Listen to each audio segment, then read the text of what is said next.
الحمد لله وكفى وسلام على عباده الذين اصطفى أما بعد فقد قال الله تبارك وتعالى في كلامه المجيد ووصى بها إبراهيم بنيه ويعقوب يا بني إن الله اصطفى لكم الدين فلا تموتن إلا وأنتم مسلمون صدق اللہ العظیم۔ محترم حاضرین، اللہ تبارک و تعالی کا بے انتہا فضل اور اس کا کرم ہوا کہ اللہ تبارک و تعالی نے رمضان المبارک کا مہینہ ایک مرتبہ پھر ہمیں صحت و سلامتی کے ساتھ عطا فرمایا، اور نہ صرف عطا فرمایا بلکہ اس کے پہلے دن تراویح کی نماز پڑھنے کی اور قرآن مجید کا ایک حصہ سننے کی سعادت بخشی۔ اللہ تبارک و تعالی اس پہلی تراویح کو اس میں پڑھے اور سنے گئے قرآن کے حصے کو قبول فرمائے، اس کے برکات سے ہم سب کو مالا مال فرمائے۔ آیت تو میں نے پڑھی ہے ایک، یہ پہلے پارے کی آیت ہے وَوَصَّى بِهَا إِبْرَاهِيمُ بَنِيهِ وَيَعْقُوبُ۔ وصّا جو ہے وصیت سے بنا ہے۔ ابراہیم علیہ السلام نے وصیت کی اپنے بچوں کو، اور یعقوب علیہ السلام نے بھی اپنے بچوں کو وصیت کی۔ ابراہیم اور یعقوب نے اپنے اپنے بچوں کو وصیت کی۔ ابراہیم علیہ السلام کے بیٹے ایک اسماعیل ہے، ایک اسحاق ہے، اسحاق کے بیٹے یعقوب ہیں۔ ابراہیم علیہ السلام کا ذکر ہے اور اس کے بعد پوتے کا ذکر ہے، یعقوب پوتے ہوتے ابراہیم۔ ان دونوں نے اپنے اپنے بچوں کو وصیت کی ہے۔ وصیت کیا کی ہے؟ یا بنی، اے میرے بچوں، پیارے بچوں، ان اللہ اصطفى لکم الدین، اللہ تبارک و تعالی نے تمہارے لیے دین کو منتخب کیا، دین کو، شریعت کو، اسلام کو، اللہ کے احکامات کے لیے، احکامات کو تمہارے لیے منتخب کیا، تمہیں مومن بنایا، مسلمان بنایا، دین سے تمہیں نوازا۔ یہ اللہ کا انعام ہے کہ اللہ نے تمہیں دین سے نوازا۔ فَلَا تَمُوتُنَّ إِلَّا وَأَنْتُمْ مُسْلِمُونَ، تو تم ہرگز نہ مرو مگر مسلمان رہتے ہوئے، یعنی تم دین پر قائم رہو۔ یہ آیت ہے اور اس کی بہت تفصیل ہے۔ اللہ تبارک و تعالی نے ہمارے لیے بھی دین کو، دین مصطفیٰ کو منتخب کیا، اور اللہ تبارک و تعالی ہم سے بھی یہی چاہتے ہیں کہ ہم قائم رہیں اس دین پر، اسی دین پر قائم رہے اور اسی دین پر ہماری موت آئے، دین سے ہٹنے کی حالت میں نہ ہو موت۔ تفصیل ہے اس کی، پیش کریں گے۔ آج مجھے بہت لمبی بات نہیں کرنی ہے۔ پہلا دن ہے، ہم لوگوں نے پہلی تراویح پڑھی ہے 20 رکعت۔ یقیناً عادت نہ ہونے کی وجہ سے تھکان بھی ہوتی ہے۔ چاند کا فیصلہ بہت جلد ہو گیا۔ چک بالاپور میں، باغے پلی میں بہت سارے لوگوں نے چاند دیکھا، منڈیا میں دیکھا، میسور میں دیکھا، رائچور میں دیکھا، رائچور کے مانوی میں، تمل ناڈو میں اور نارتھ میں تو بہت ساری جگہوں پر دیکھا گیا۔ فیصلہ بھی بہت جلد ہو گیا۔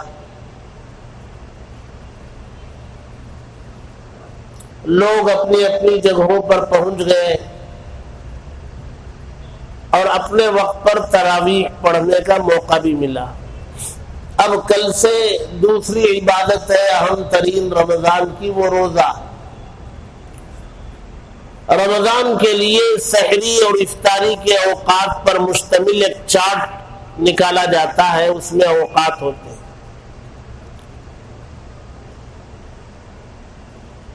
ہلال کمیٹی کی جانب سے یہ چارٹ نکلتا ہے۔ اس مرتبہ جو چارٹ نکلا ہے اس میں سحری کا وقت جو ختم ہو رہا ہے وہ 5:15 پہ ختم ہو رہا ہے۔ وہ چارٹ میں نے مؤذن صاحب سے کہا اس کو انلارج کر کے بڑا کر کے لگا دو یا اس کا بینر بنا دو تاکہ لوگوں کی نظر پڑتی رہے۔ 5:15 پہ سحری کا وقت وہ ختم ہو رہا ہے، اور اسی چارٹ میں یہ لکھا ہے کہ 5:20 پہ اذان دی جائے۔ کچھ لوگ جو اذان تک کھانے کے عادی ہیں اور یہ سمجھتے ہیں کہ اذان تک کھانے کی گنجائش ہے، ان کو معلوم ہونا چاہیے یہ صحیح نہیں ہے۔ سحری کا وقت 5:15 پہ ختم ہو رہا ہے، 5:20 پہ اذان دی جاتی ہے۔ یہ درمیان کے جو 5 منٹ ہیں، یہ 5 منٹ یہ ممکن ہے کہ سحری میں بھی ہو سکتے ہیں، ممکن ہے کہ اذان میں بھی ہو سکتے ہیں، چونکہ یہ جتنا ٹائم ٹیبل جو بھی نکالا جاتا ہے یہ انسان اپنے فن کے اعتبار سے نکالتا ہے، اور فن میں انسان کے بنائے ہوئے میں 2-4 منٹ کا فرق ہو سکتا ہے۔ تو یہ 5 منٹ درمیان کے ممکن ہے کہ سحری میں ہو، تو اس وقت اگر اذان پڑھ دی جائے، مثلاً 5:20 تک سحری ہو اور ہم نے 5:17 پہ اذان دے دی تو وہ اذان وقت سے پہلے شمار کی جائے گی، اور وقت سے پہلے اذان دیں گے تو وہ اذان نہیں ہوگی، دوبارہ پڑھنا پڑے گا۔ یہ بھی ممکن ہے کہ وہ سحری کا وقت 5:15 پہ ختم ہو چکا ہو اور وہ اذان کا وقت ہو۔ اگر وہاں تک ہم سحری کھاتے رہیں گے تو اذان کے وقت میں کھانا ہوگا اور روزہ نہیں ہوگا۔ ادھر آگے بڑھیں گے تو روزہ خطرے میں، اذان کو پہلے لائیں گے تو اذان خطرے میں۔ اس لیے روزہ بھی صحیح ہونا ہے، اذان بھی صحیح ہونا ہے۔ تو سحری کے بارے میں کہا گیا 5:15 سے پہلے وہ ختم کر لو اور 5:20 کے بعد اذان پڑھو۔ یہ تو چارٹ میں لکھا گیا ہے، اور ہم یہ کہتے ہیں کہ 5 بجے سحری سے فارغ ہو جائے۔ اذان ہوگی 5:21-22 پہ، اور 5:35 پہ ہمارے یہاں فجر کی جماعت کل سے مشورے سے طے ہوئی۔ 5:20-21 پہ اعلان، 5:35 پہ فجر کی جماعت، اور سحری ختم کریں 5 بجے، اور 5 بجے کے بعد 5:20 تک قرآن کی تلاوت ہو سکتی ہے۔ 20 پر اذان ہونے کے بعد 2 رکعت سنت پڑھی جائے گی اور جماعت سے نماز پڑھی جائے گی۔ پھر اس کے بعد جن کے پاس فراغت ہے، فرصت ہے، ان کو چاہیے کہ وہ ذکر کریں اور اشراق تک انتظار کریں، اشراق پڑھ کے آرام کریں، اور جن کے پاس وقت کی کمی ہے وہ آرام کر لے، اٹھ کے اشراق پڑھیں، گنجائش ہے۔ رمضان یہ قرآن کا مہینہ ہے، اس میں بڑی عبادت قرآن کی تلاوت۔ یوں تو روزے کی حالت میں آپ کچھ بھی پڑھ سکتے ہیں، سبحان اللہ، الحمدللہ، اللہ اکبر، درود ابراہیم، یا جو آپ کو یاد ہو وہ ذکر کر سکتے ہیں، لیکن یہ مہینہ قرآن کا مہینہ ہے۔ اس میں یہ طے کرنا ہے بندوں کو کہ مجھے اس پورے رمضان میں کتنے قرآن مکمل کرنے، کتنے قرآن پڑھ کے مکمل کرنے، اپنی اپنی حیثیت کے مطابق، اپنی طاقت کے مطابق، کوئی 3، کوئی 5، کوئی 10، کوئی 20، کوئی 30۔ جی آدمی جب طے کرتا ہے، عزم کرتا ہے، اللہ برکت دیتے ہیں، توفیق بھی دیتے ہیں۔ امام اعظم ابو حنیفہ علیہ الرحمہ کے بارے میں لکھا ہے کتابوں میں کہ 61 پر ایک قرآن پڑھتے تھے رمضان کے مہینے میں، دن میں ایک، رات میں ایک، اور تراویح میں ایک، 61 پر ایک قرآن۔ اور ہمیں تو صرف پڑھنا ہی ہے۔ حضرت مولانا حسین احمد مدنی رحمت اللہ علیہ ایک بہت بڑے ولی گزرے ہیں ہندوستان میں، اور جنگ آزادی میں بڑا رول کردار ان کا ہے۔ انگریز نے ان کو کالا پانی بھیج دیا تھا جیل میں، بلکہ ان کے استاد گرفتار کیے گئے تھے حضرت شیخ الہند رحمہ اللہ، ان کی خدمت کے لیے انہوں نے بھی اپنی گرفتاری دے دی، شاگرد نے بھی۔ جیل میں چلے گئے، جیل میں رہنے لگے، استاد کی خدمت بھی کرتے رہے۔ اسی بیچ میں رمضان آیا۔ رمضان میں اپنے استاد کو دیکھا کہ بہت پریشان ہے، رمضان آج رات میں شروع، چاند رات ہے، دن میں پریشان۔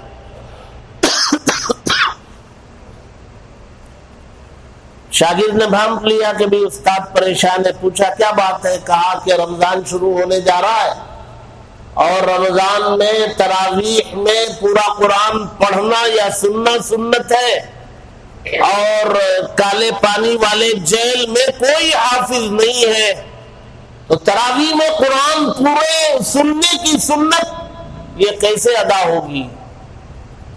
یہ سوچ کے پریشان ہو رہا ہوں۔ حضرت مدنی علیہ الرحمہ بھی حافظ نہیں تھے، حضرت مدنی علیہ الرحمہ نے اپنے استاد سے کہا کہ حضرت دعا فرمائے، اللہ تعالیٰ کوئی نظام کر دے کہ ہم سب پورا قرآن مجید تراویح میں سن لیں، اس کی آپ دعا فرما دیں۔ یہ حضرت سے دعا کی گزارش کی اور آئے، اپنی کوٹری میں کہیں بیٹھے، پارا یاد کرنے لگے۔ شام کو چاند رات ہے اور صبح یاد کرنے لگے، اور عشاء کا وقت آتے آتے پورا ایک پارا انہوں نے یاد کر لیا۔ چاند ہو گیا، عشاء کے بعد تراویح پڑھنی ہے، حضرت سے اجازت لی اور آگے بڑھ گئے، اور صبح سے لے کر کے عشاء تک ایک پارا انہوں نے یاد کیا تھا، وہ تراویح میں پڑھا دیا۔ استاد بہت خوش ہوئے۔ دوسرے دن دوسرا پارا یاد کیا، وہ پڑھایا۔ تیسرے دن تیسرا پارا یاد کیا، وہ پڑھایا۔ 30 دنوں میں 30 پارے حفظ کر لیے اور تراویح میں پڑھا بھی دیے۔ ہم سے ایک پارا دیکھ کے پڑھا نہیں جا رہا ہے، اور ایک سورت یاد نہیں کی جا رہی ہے ہم سے، اور وہ اللہ کے بندے ایک پارا پورے دن میں یاد کر کے تراویح میں پڑھایا۔ قرآن کا مہینہ ہے، بڑی عبادت اس میں قرآن ہے۔ ہر نماز میں 10، 15، 20 منٹ پہلے آنا چاہیے، اور سنتیں اگر ہیں تو پڑھ کر کے قرآن اٹھا لینا چاہیے اور تلاوت کرتے رہنا چاہیے۔ یہ قرآن کا مہینہ ہے۔ قرآن کو بڑا تعلق اس مہینے کے ساتھ ہے، بڑا گہرا رشتہ۔ اللہ تبارک و تعالیٰ نے اس رمضان کی برکت کی ایک بڑی وجہ یہ بیان کی کہ ہم نے اسی مہینے میں قرآن کو نازل کیا۔ اس لیے سحری وقت پر کریں، اور سحری کو بابرکت اور نورانی بنانا چاہتے ہیں تو اٹھنے کے اوقات میں اتنی گنجائش رکھ کر کے اٹھیں کہ منہ ہاتھ دھوئیں، وضو کریں، اور کم از کم آخری درجے میں 4 رکعت تہجد پڑھ کر سحری میں بیٹھیں۔ مثلاً آپ کے کھانے میں اگر آدھا گھنٹہ لگتا ہے، 5 بجے آپ کو فارغ ہونا ہے تو 4:30 بجے آپ کو کھانے میں بیٹھنا ہے۔ 4 بجے آپ جاگیں گے، 15 منٹ آپ تیاری کریں گے، 15 منٹ میں 4 تہجد کی نماز پڑھ لیں گے۔ تہجد کی نماز پڑھ کے آپ جو سحری کھائیں گے اس کے برکات عجیب و غریب ہوں۔ اور گھر میں خواتین اگر تہجد پڑھ کے پکائیں گے تو وہ تہجد پڑھ کے پکائی گئی سحری ہے، یہ تہجد پڑھ کے کھانے والا آدمی ہے تو وہ کھانا پورا نورانی بن جائے گا، اور اس کھانے سے بدن میں نور پیدا ہو، وہ نور مجبور کرے گا نیکیوں پر، عبادتوں پر۔ اس لیے اٹھنے کے اوقات میں بھی تھوڑی گنجائش رکھ کر کے اٹھے، اور دن بھر ذکر و اذکار، دعائیں وغیرہ کے ساتھ تلاوت کا اہتمام ہو، طے کر لے۔ ابھی رمضان شروع ہوا ہے، چاند رات تک، عید کے چاند رات تک ہمیں کتنے قرآن مکمل کرنے؟ ایک قرآن تو تراویح میں پڑھیں یا سنیں، دونوں باتیں ہیں جی۔ بہت بڑی تعداد سنتی ہے، کچھ لوگوں کو پڑھنے کا موقع ملتا ہے تو پورا قرآن نماز کی حالت میں ایک سننا ہے، اور پڑھنا ہے وہ کتنا پڑھا جائے وہ ہم لوگ طے کریں گے انشاءاللہ۔ کل سے باقاعدہ وتر کے بعد قرآن مجید کی آیت پڑھی جائے گی، اور 20-25 منٹ تک اس آیت پر آپ حضرات کے سامنے گفتگو کی جائے گی، اور بتایا جائے گا کہ قرآن میں کیا کیا چیزیں ہیں۔ ہم لوگ یہ سمجھتے ہیں کہ قرآن میں صرف عبادات، احکامات نہیں، میں نے پہلے بھی بتایا، زندگی گزارنے کے طریقے، گھروں میں رہنے کے طریقے، بات چیت کا انداز، لین دین، تجارت کے معاملات، وہ سارے احکامات قرآن میں، اور ایسی چیزیں منتخب کر کے آپ حضرات کے سامنے پیش کرنے کی کوشش کریں گے جن کی ہم سب کو ضرورت ہو۔ اللہ تبارک و تعالی ہم سب کو قدر کرتے ہوئے رمضان گزارنے کی توفیق عطا فرمائے۔